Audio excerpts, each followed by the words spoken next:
These are our Akoya Oysters with Akoya Pearls inside. This is actually an Akoya shell. So when you buy our kits, they come in this shrink wrap. So this shell right here is actually this shell cleaned up.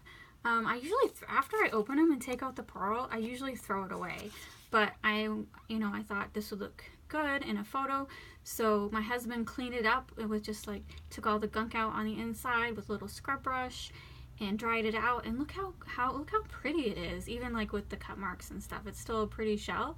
I just couldn't believe how shiny the inside shell is. Much different than freshwater shells. So this is an actual Akoya oyster shell.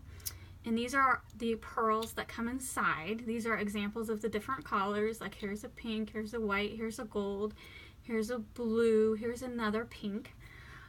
So when you buy our Akoya oysters, your pearls are going to look like this. These nice, pretty, natural colors.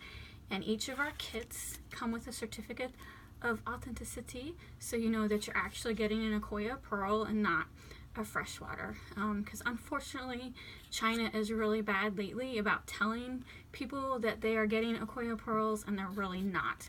They are putting freshwater pearls into Akoyas, but when you buy it from us, you know that you are getting the real deal. I just wanted to make this quick video because our kits are normally $15 and this week we have them on sale for $12. So check out the link down below to our eBay store. Thanks for watching.